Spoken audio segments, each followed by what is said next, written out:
안녕하세요. 나도 피터 린치 나피터입니다. 다들 크리스마스는 잘 보내셨나요?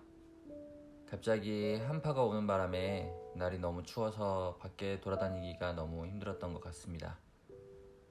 오늘도 여전히 날이 추운데요. 오늘은 방콕하면서 보일러 따뜻하게 틀어놓고 시간 보내는 걸 추천드립니다. 지금까지 월가의 영웅은 한 절반 정도 읽은 것 같습니다. 꾸준히 마지막 장을 향해 가보도록 하겠습니다. 오늘은 269페이지부터 시작하겠습니다. 이익이 가장 중요하다. 최근에 센서매틱이라는 회사를 발견했다고 가정해보자. 만일 이 주식을 사기로 했다면 얼마에 매수하는 것이 좋을까? 지금 던지는 질문은 회사의 가치를 결정하는 요소가 무엇이며 오늘보다 내일 가치가 올라가는 이유가 무엇이냐는 것이다. 이론적으로 여러 가지 요인을 설명할 수 있겠지만 결국 결론은 이익과 자산으로 귀결된다. 때로는 주가가 회사의 가치를 따라가는데 몇 년이 걸리기도 하고 하락한 후 회복하기까지 너무 오랜 시간이 걸려서 투자자들을 회의에 빠뜨리기도 한다. 그러나 진정한 가치는 항상 승리한다.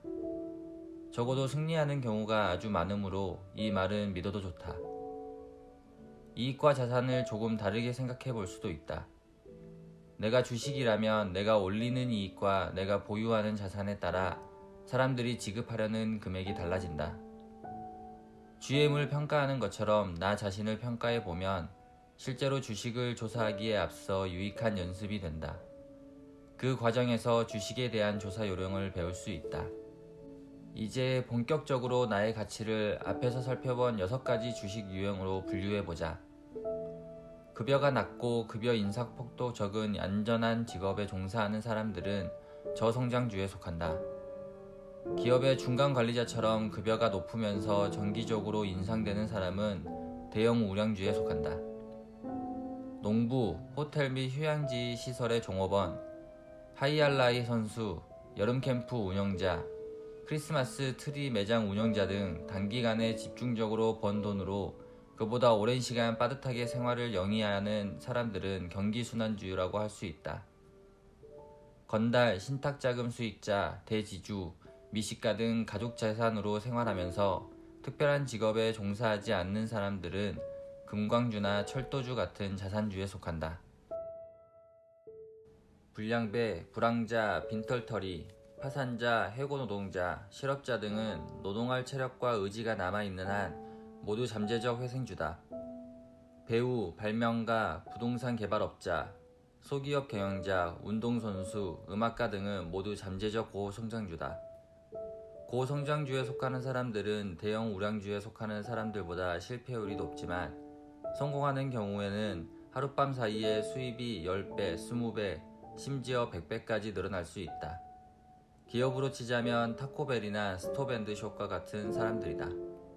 이러한 이유로 투자자들은 유망한 고성장주를 찾아 비싼 가격에 매수한다.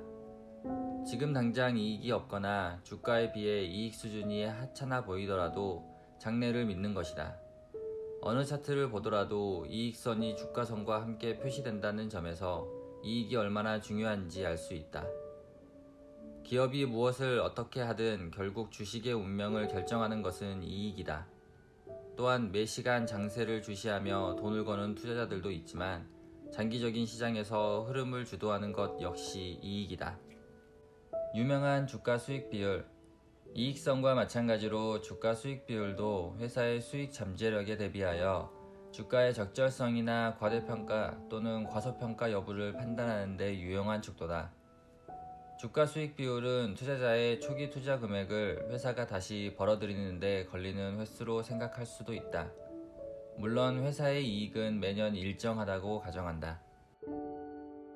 이익의 2배에 거래되는 주식을 매수하면 초기 투자 금액은 2년 만에 회수할 수 있다. 하지만 이익의 40배에 거래되는 주식을 매수하면 회수하는 데 40년이 걸린다. 그렇다면 주가 수익 비율이 낮은 종목이 주위에 널려 있는데 사람들은 왜 주가 수익 비율이 높은 종목을 매수할까? 목재 하치장에서 일하는 또 다른 해리슨 포드를 찾는 것이다. 사람의 수익과 마찬가지로 기업의 이익도 변하기 때문이다. 주가 수익 비율 더 자세히 들여다보기. 주가 수익 비율과 관련하여 꼭 한 가지 기억할 것이 있다면 주가 수익 비율이 지나치게 높은 종목을 피해야 한다는 점이다. 이렇게 하면 적어도 엄청난 돈을 날려 비탄에 잠기는 일을 피할 수 있다. 무거운 안장이 경주마에 부담이 되듯이 지나치게 높은 주가 수익 비율은 주식에 부담이 된다. 이는 예외가 거의 없다.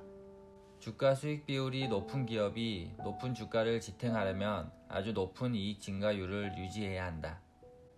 시장의 주가 수익 비율. 기업의 주가 수익 비율은 단독으로 존재하지 않는다. 주식시장에도 자체적으로 집단적인 주가 수익 비율이 존재하는데 이 수치는 시장의 전반적인 과대 또는 과소평가 여부를 판단하기에 좋은 지표다. 나는 이미 시장을 무시하라고 충고한 바 있다. 그런데 일부 종목이 이익에 비해 과대평가된 가격으로 거래되면 다른 종목의 가격 또한 대부분 이익에 비해 부풀려져 거래되는 경향이 있다. 1973년과 1974년 사이 그리고 1987년 시장이 폭락하기 전에 바로 이러한 현상이 나타났다. 미래이익. 바로 이것이 문제다. 이것을 어떻게 예측할 수 있겠는가?